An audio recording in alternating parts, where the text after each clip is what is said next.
At the end of this video, we'll take a look at Mad Ramp's innovative pivoting ramp system, the safer, easier way to transport your ATVs and snowmobiles.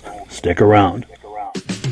Before we begin, I'd like to give a quick shout out to our friends at the historic Lancaster Motel in Lancaster, New Hampshire. The Lancaster Motel has been serving snowmobilers since the 60s, and they are the perfect eastern trail riding destination for snowmobilers young and old. The Lancaster Motel is right on Corridor Trail 5 in Lancaster, New Hampshire, with plenty of parking for vehicles, sleds, and trailers. Plus, the Lancaster Motel is within walking distance of Crane's Snowmobile Museum, plus restaurants, shopping, entertainment, and more. Click the link in the description to learn more about the Lancaster Motel. Good evening and welcome to the podcast. I'm really glad you're here tonight. I really appreciate it. And my phone is going nuts just as I'm starting the show. Murphy's Law never fails, does it? Well, maybe it's done. Okay. That being said, we have a full slate of vintage snowmobile programming in store for you tonight. But before we get to that, I'm going to ask you to leave a comment in the comment section. If you can see my face and hear my voice, just leave a quick hello. Let us know where you're viewing this from. Also, if you're a first-time viewer, please mention that you're a first-time viewer. If you're a regular viewer, please mention that you're a regular viewer. And I do have a message for all of you. If you're a first-time viewer, I thank you so much for coming on here and giving us a chance tonight to see what we have going on. I hope that you like what you see and that you decide to come back here every Thursday night at 9 p.m. Eastern Time to join in the fun. And to our regular viewers, I thank you so much for coming back here every week. I'm seeing so many familiar faces in the comments. It really means a lot. And this is how we grow this podcast. So I thank you so much for that. And for all of you viewing, if you're liking what you're seeing and if you'd like to try to help me try to support this podcast, I ask you if you could possibly share this on your profile or share it on a friend's profile who might enjoy this, or share it in a private message. This is a great way to help spread the word about the podcast, and it would really help me a lot. If you like what you're seeing and like to try to support this, it's a great way to do it, and I thank you in advance for that. So before we get to our entertainment here tonight, let's take a quick look at the comment section and see what's coming in. Gilles Bolduc, is oval racing alive and well? When was the last specific oval machine built? Any current oval machines currently being built? That is an excellent question. I am not sure about factory sleds currently being built. I'm not really an expert on racing. To me, racing is exciting and entertaining, but I don't know a whole lot about it other than going there and having a good time. If anyone has answers for Gilles, please leave them here in the comments, and Jill can monitor that and see what the answer is. Let's see. We've got Paul Billadew, regular viewer. Appreciate your being on. Yes, Paul, we need snow and lots of it here in New Hampshire. Absolutely. Same here in Vermont and Quebec, and I think most of the Northeast. Next, we have Pat Fuller on from Webster, New York. Pat says he can hear us and see us. That's wonderful. Greg Martin from Tug Hill, New York. I've got a tickle in my throat tonight. Alan Gove, first-time viewer from New Hampshire. Thank you for coming on, Al. We appreciate it. Hope that you like this and decide to join us every week and join in the fun, in this vintage fun. Kevin Blessy, regular viewer. How you doing, Kevin? Nice to have you on. Tracy Dudley Skipinski, Fostoria, Michigan. Thanks for coming on, Tracy. We have Michael Peak, first-time viewer from Saratoga, New York. Thank you so much, Michael, for coming on to check this out. We really appreciate it. We have Jason Miller. Jason says it looks good, and Jason is from Birch Run, Michigan. Thanks for coming on. Paul Billadew from Gonick, New Hampshire. Appreciate you coming on. Scott Verdon from Hudson, Michigan. Thanks for coming on tonight.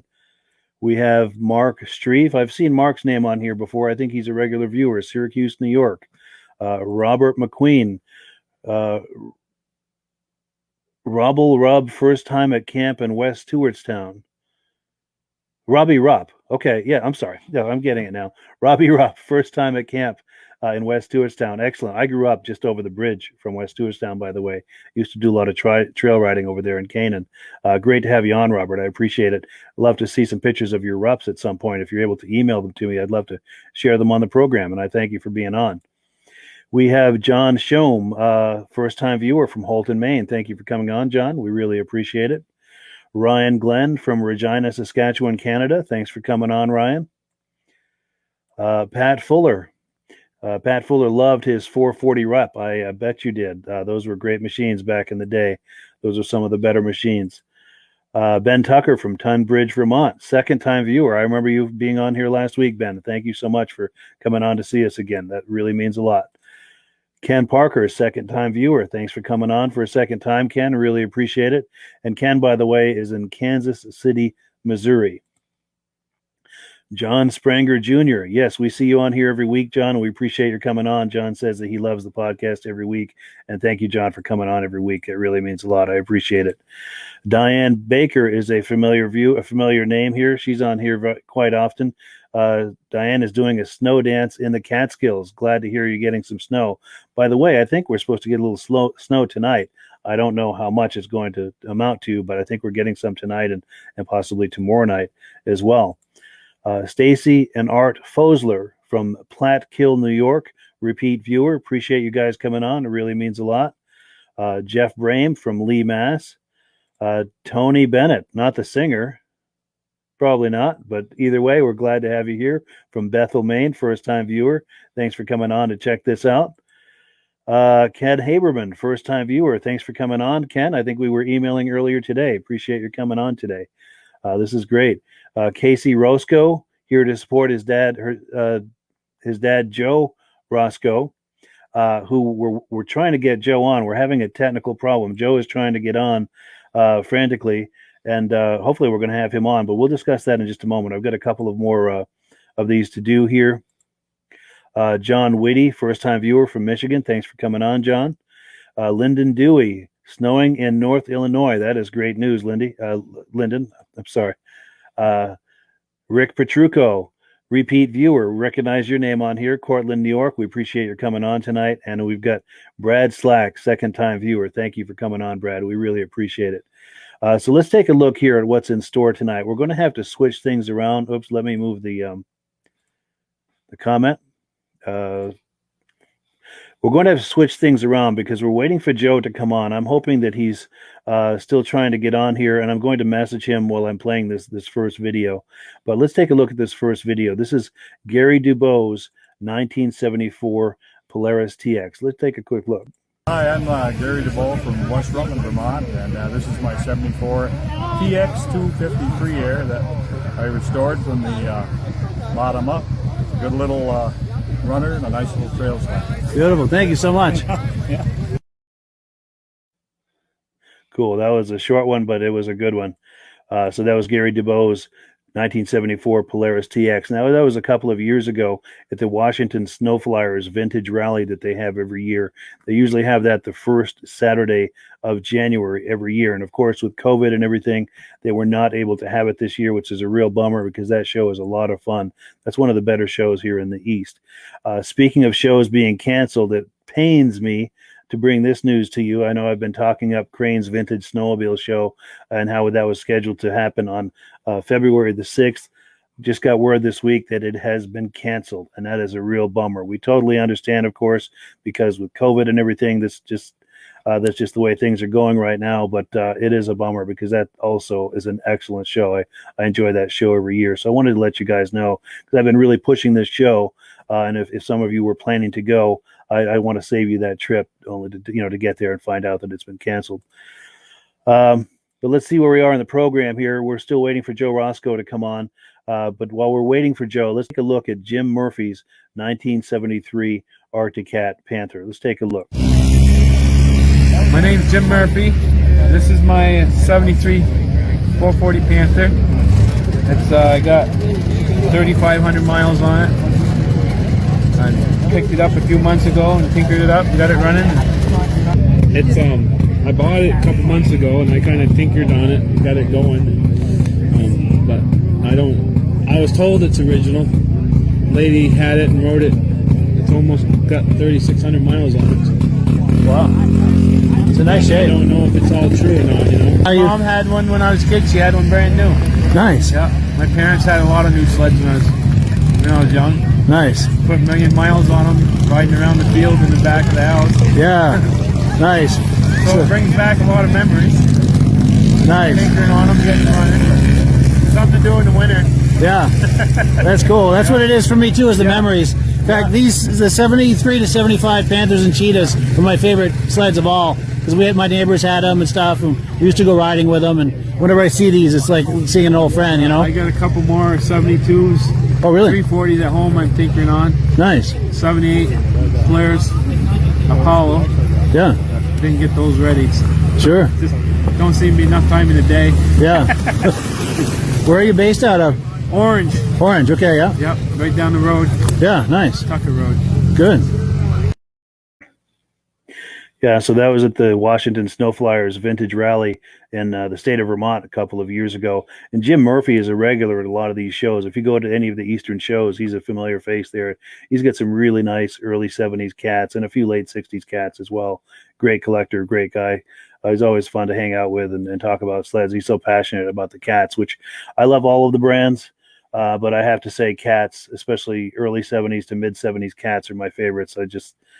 something special about them. And if you see the colors on my let's see the colors on my podcast, you know I'm a cat fan, especially the early 70s, the purple and the black and the white. Those were the days. But let's see what else we've got here. We're waiting for Jim. He's having some trouble Joe, I'm sorry. We're waiting for Joe Rosko, and he's having some trouble getting on, which is really unfortunate. I hope that we can get this resolved in time for the end of the program so that we can have him on. If not, we'll just have him on another time. It's not the end of the world, but I really would like to bring him on because he's got some really nice things he'd like to show us. So let's continue with the program and see if he can come on while we're watching some more videos. Let's look at Bruce Beaurivage being inducted into the Eastern Snowmobile Racing Hall of Fame a few years ago, back in 2018.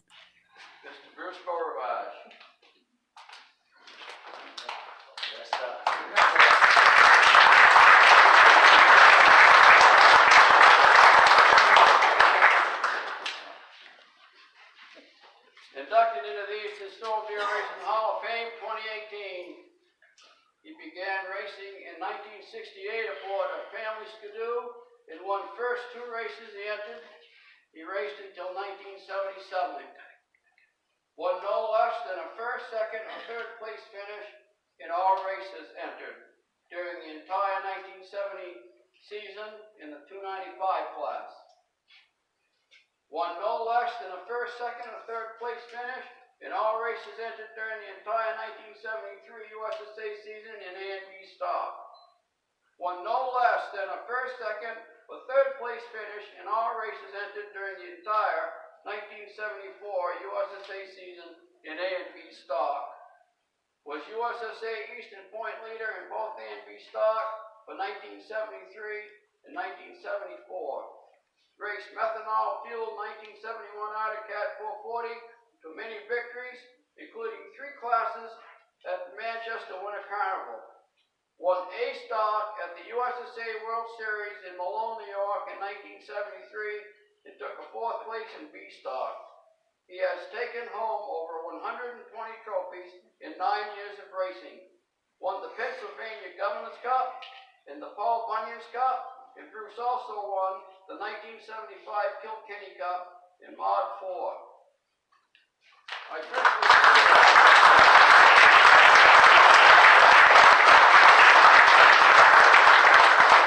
Excuse me. Thanks.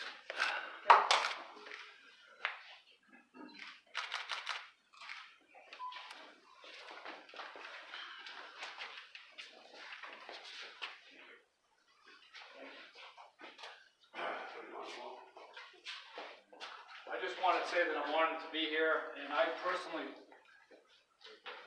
would Put you on the wall now. I'd like to thank Midge and Paul for all their efforts in implementing the Hall of Fame for the Eastern Division. Thank you.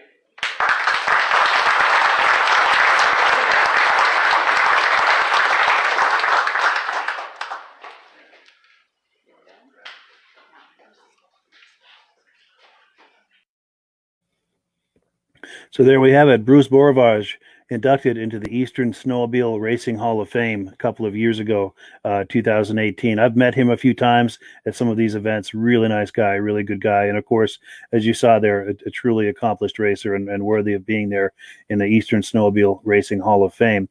Now, I'm going to talk for a moment about the Eastern Snowmobile Racing Hall of Fame. This is something that just gets bigger and bigger every year. And I hope that you decide to join us this coming fall. Let me find the graphic here, and I will give you the details about the next ceremony.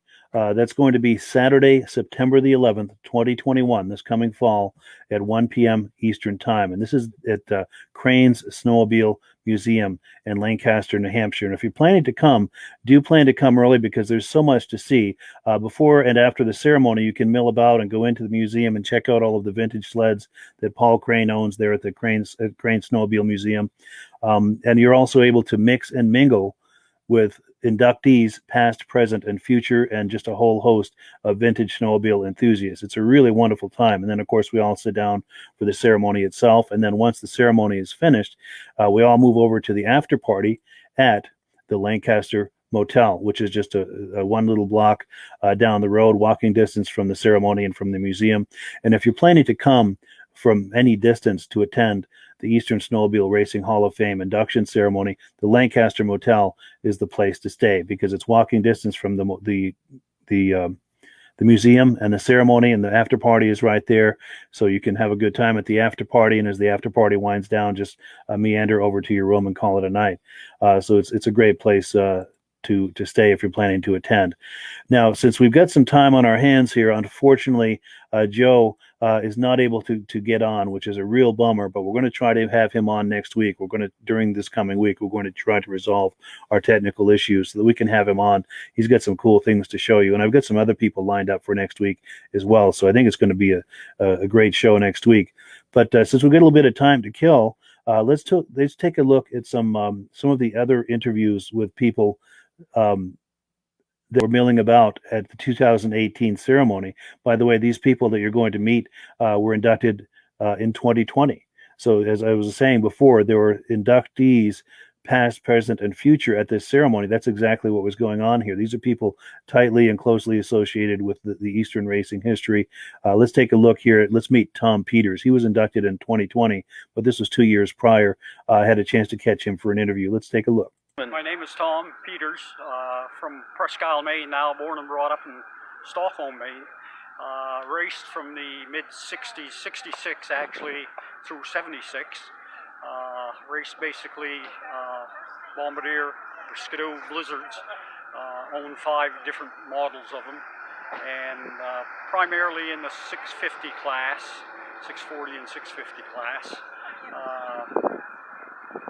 Raced a lot of, didn't race down here with the big guys a lot. Raced, if there was local races, we used to try to hit them because made a lot of travel from Worcester County down. But I did race in Scarborough, Lewiston, Bangor quite a few times, so did cover the whole state.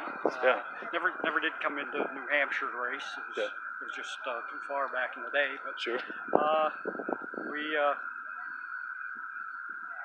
was telling some of the guys there today, the guys that were there, I said, you know, we got up in the morning, Monday morning, and we looked at the newspaper or looked at the race results for the weekend, and there was your name.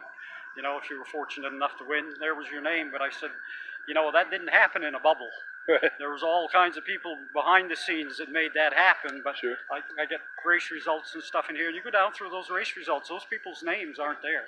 You know, our names are there, but Sure. you know, it wasn't a one-man deal. You know, it was A lot of people made that happen. a lot of people to make it happen.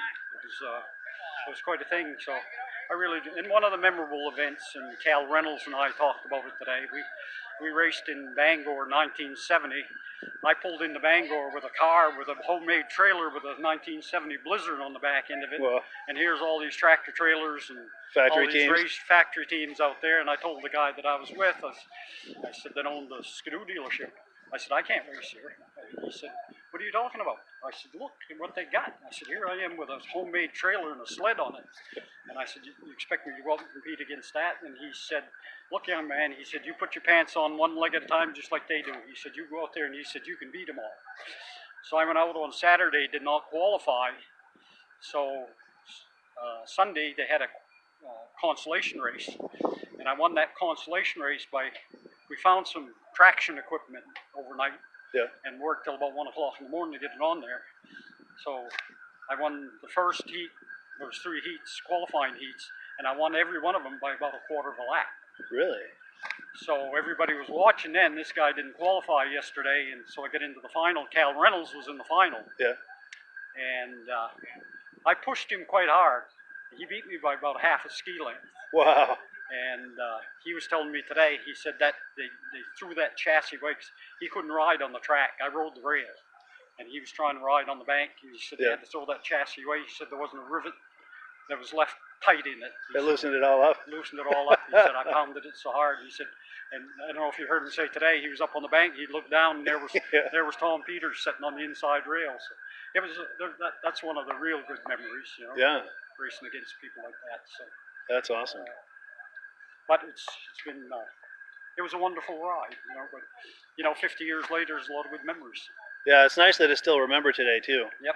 That means a lot. Yeah. And they're gonna. I talked to Midge there, and they're gonna put me in the 2020 Good. category here. So Good. which is great. Good. Well, thank you so much. Well, thank you. Yeah, Tom Peters. I love those old stories, those old racing stories from yesteryear. Those are so entertaining and so much fun to listen to. I can picture all of that too as they're telling those stories. But this gentleman, Tom Peters, who was just speaking to us, he was inducted in 2020, just this past fall.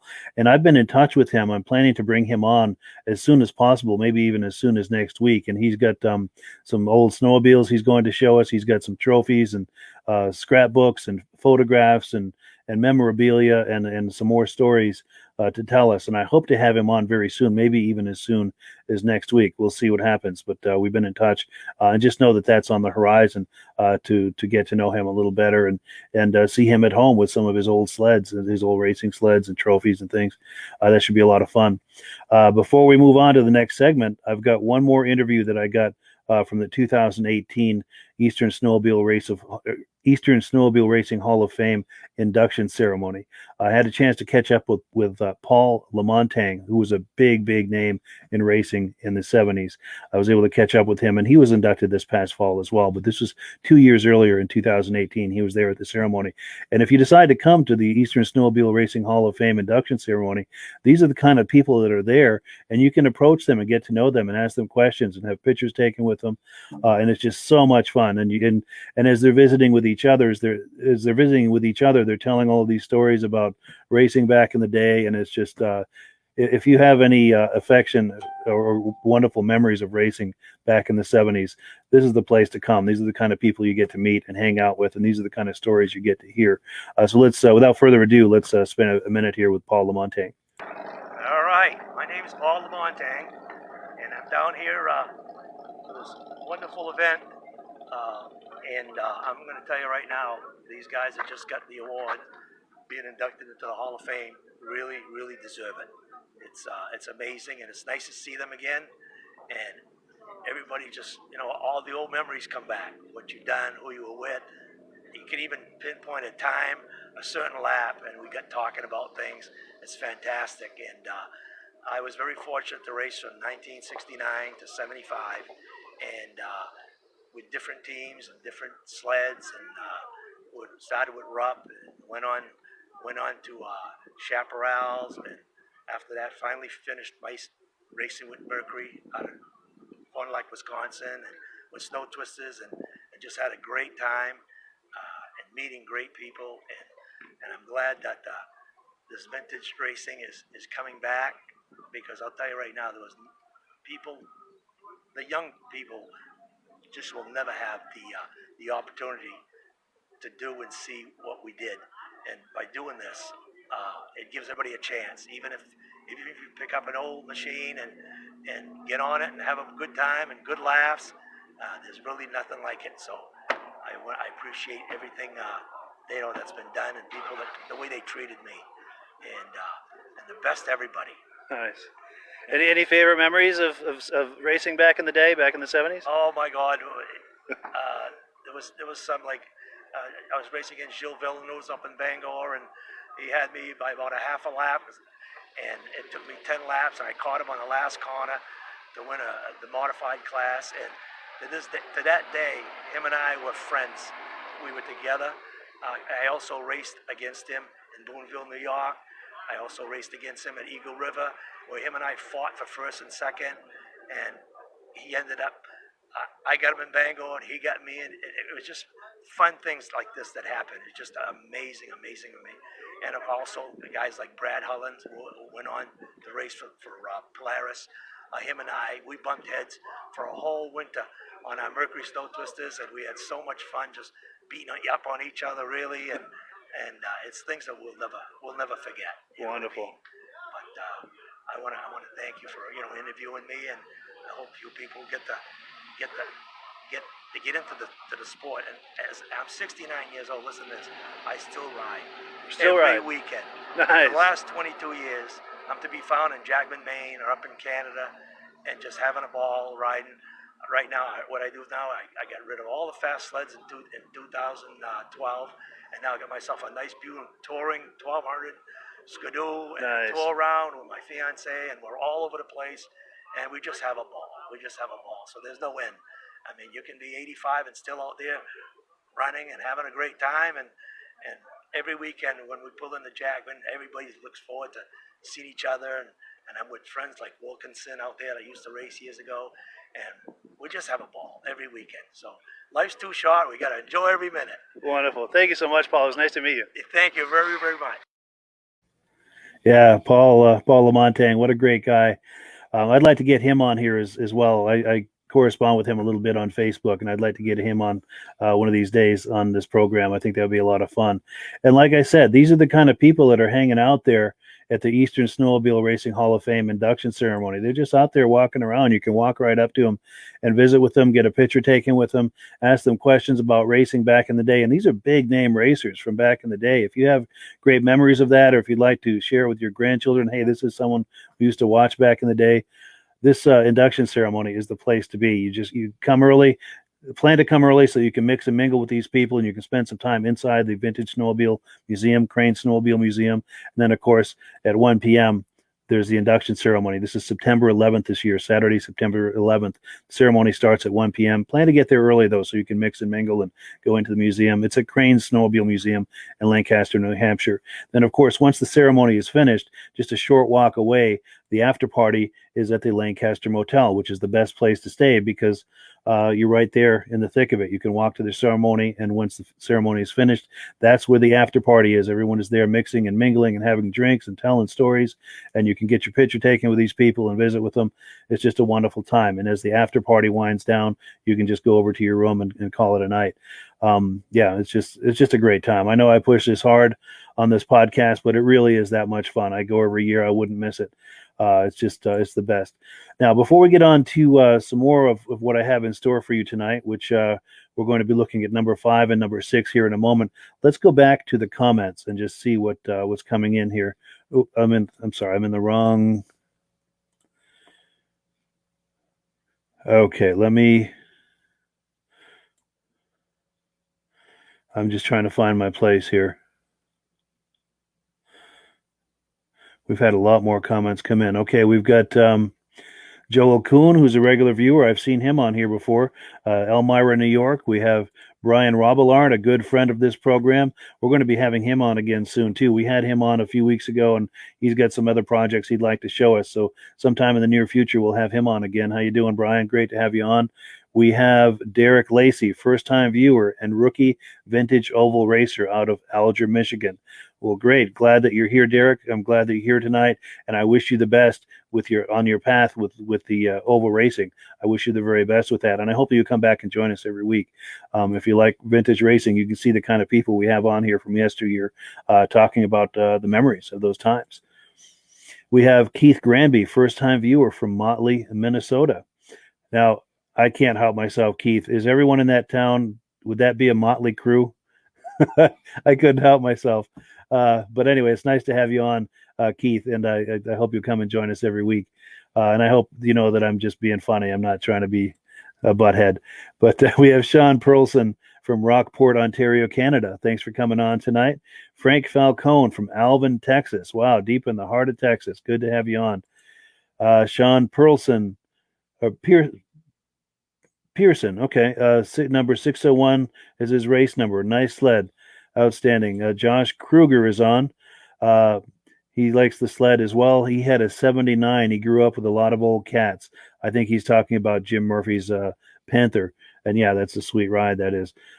John Whitty. Oh, here we go. He's talking about a race that's coming up February 12th, 13th, and 14th. Vintage racing at Houghton Lake, Michigan. Fast Eddies. So if you guys are interested, do check that out. If you do a Google search for that, I bet you can find it. Jim Akers, Newark Valley, New York. Repeat viewer. Thanks for coming on every week. We appreciate it. And sad that they had to cancel the whiteout. I heard about that. That is really unfortunate.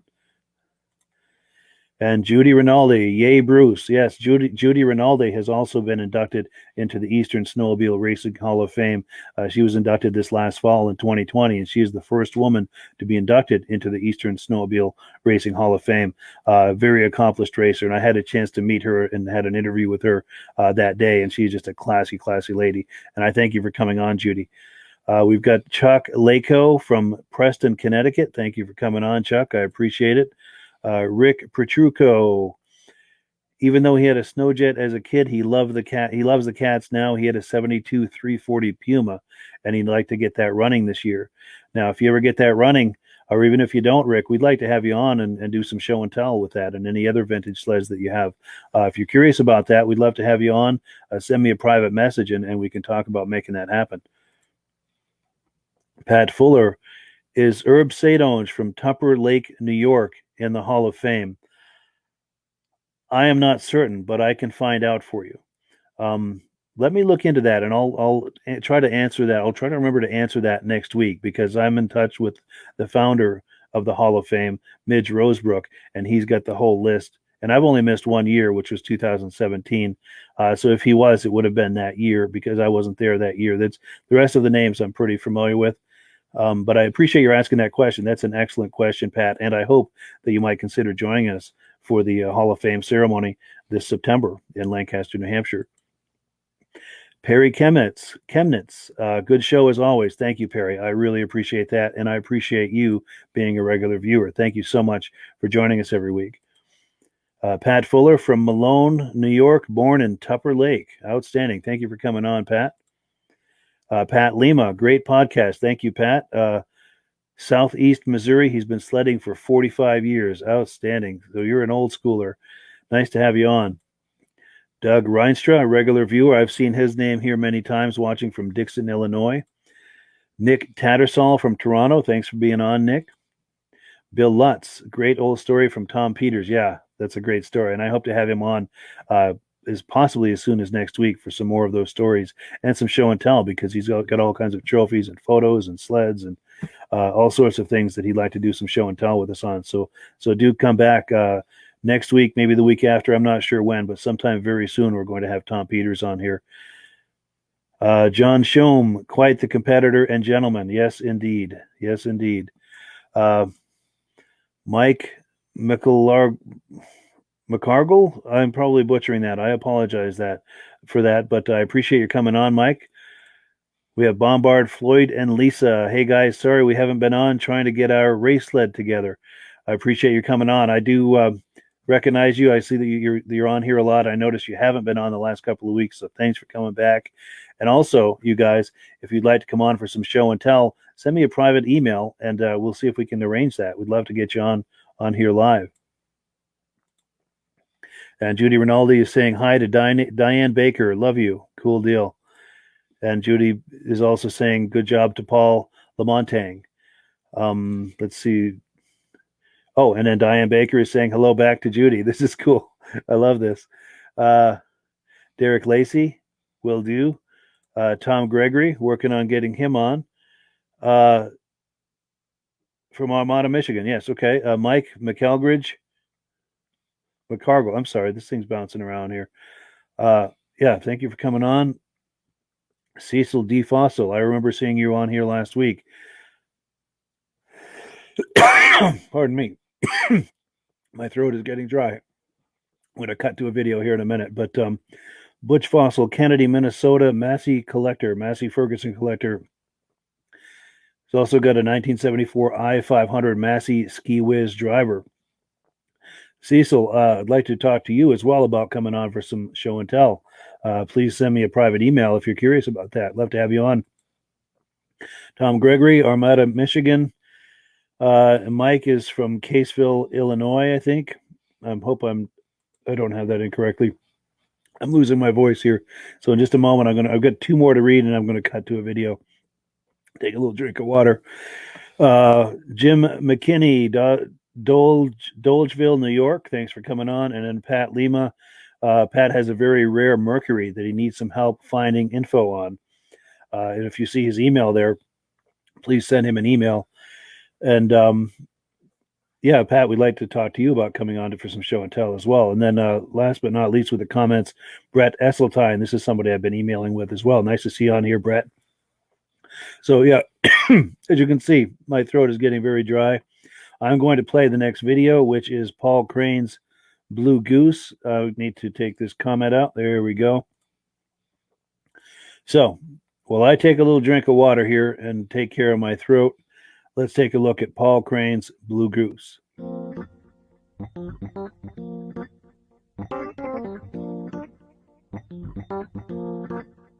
There's a Blue Goose that was made by Kettle Aircraft Company in Pennsylvania. They made it mainly for their employees, but it was quite a machine. They say they made about 45 to 49 of them, and they're real scarce, but they really went real good. It was a nice machine, and that's why I have it on my sign, Home of the Blue Goose. Yes. Nice. And this is what, early 60s? This is 62, 63. Yeah. I'm going to get a walker on that.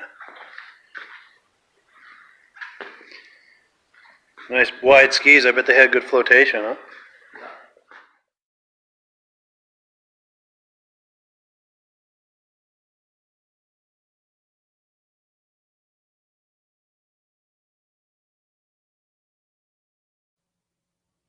So yeah, that was Paul Crane.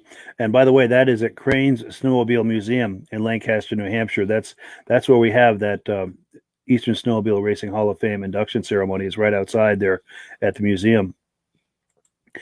And I've got one more video to show you. Now, this was taken at, I believe, 2018, maybe 19. I'm not sure, but this was at the Vintage Races in Lisbon, New Hampshire. Now, while the races are happening, of course, there's all these announcements happening, and I keep hearing about Team Grondin. Team Grondin. I'm thinking that's making a little bell go off in my head. Why does that sound familiar to me? Seems like I should know something about that. Well, it turns out, walking around and eventually meeting the name and the face behind Team Grondin. He's an old friend of mine from high school. That's why Grondin kept ringing a bell in my head. So let's take a look. His daughters were racing in the youth heats. Let's take a look.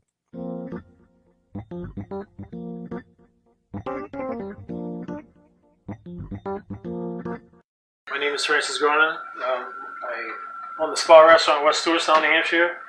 These are my daughters, Sophie and Sienna. They both race in the vintage races for Lisbon today. Sophie runs an Alouette 340 Super Group. She took a third place today.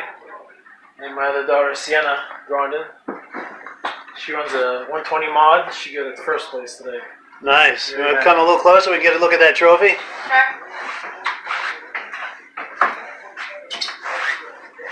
Nice, very nice. Congratulations, both of you. Thank you. Thank you. That's cool. How about a picture of the two of you holding your trophies up? Stand right over here. Yeah. Stay right here. There we go. Yeah, nice. Oh, let me get it focused. Good now, huh? Yeah. So what are your thoughts, girls, about today? Any thoughts about the races or vintage snowmobile racing in general? Very good. The track was nice. Yeah. Good. And you guys like vintage snowmobiling? Yeah. You're going to keep this sport alive? Yep. Yeah. Good, good. We're counting on you. So this is my green broken ski. I broke in my heat class, but I still came in first. Wow, so even with a broken ski? Yep. Holy cow. Replaced it. Yeah, my dad, he fixed it. Okay. Sweet. So to make sure I understand, it was another run after the ski was replaced that you won? Yes. Okay, so once that broke, you were pretty much done in that race? Yeah. Okay. Wow. Now, how did that feel when that came off? Was that pretty hard? I didn't really feel it, but... She was crying. But I mean, did the sled get all weird on you? Or? It knocked the wind right out of her. No. She hit the bail. Yeah.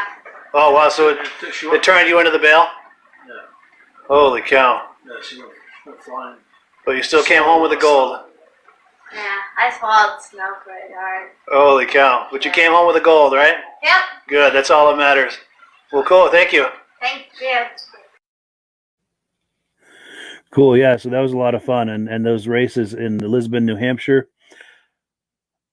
I would like to tell you whether or not they've been canceled or whether or not they're still going to happen, but I am not 100% positive. So I don't dare say, but I am in touch with the organizers. I should check it. I should check on that and report back on the next podcast. But I did want to repeat, I know I've been pushing this show so hard, Crane's Vintage Snowmobile Show. Sadly, that has been canceled for February the 6th. It's a real bummer. That's one of the more fun. That's one of the funnest shows in the East, as far as I'm concerned. We totally understand because of this whole COVID business, but yeah, sadly that has been canceled, and we'll just have to wait until next year. But as next year comes around, put that on your calendar to attend that show. That show is just an awful lot of fun. So I'm going to call it a night. I thank you all so much for being on. It really means a lot. And I look forward to catching up with you all next week. And hopefully we'll have more than one. We'll hopefully have 2 or 3 even live people on next week for some show and tell. So please look forward to that. I hope I build up some suspense, giving you some incentive to come back. And like I said, I thank everyone so much for being here. The first-time viewers, the repeat viewers, you all mean so much. And like I said, I could ask that favor if you like this and like to help me promote this and move this forward. If you could share this either on your own profile or on a friend's profile who might enjoy this, or even in a private message to help get the word out and spread the word about this Vintage Snowmobile podcast, it would really mean a lot. And it's a great way to help me build this into something really nice for the vintage snowmobile community. Anyway, with that said, let's take a look now at this video from Mad Ramps.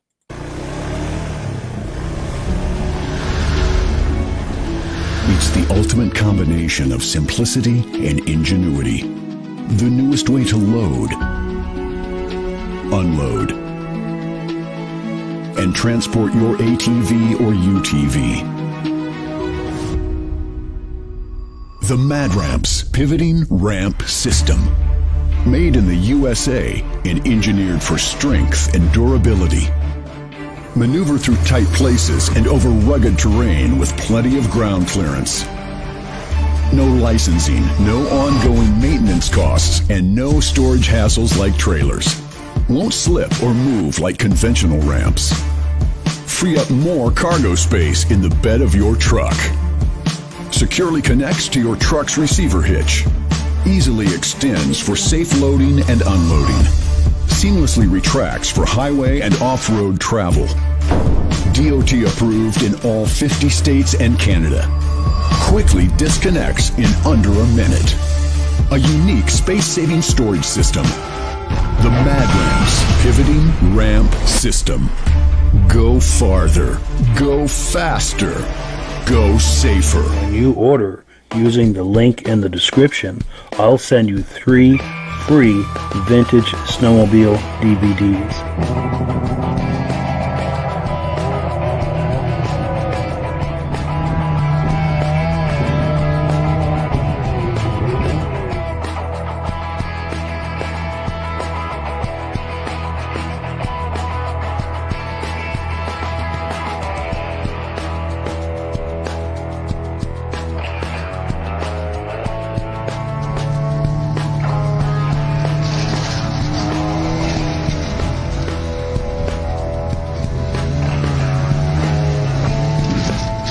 When you order using the link in the description, I'll send you 3 free Vintage Snowmobile DVDs.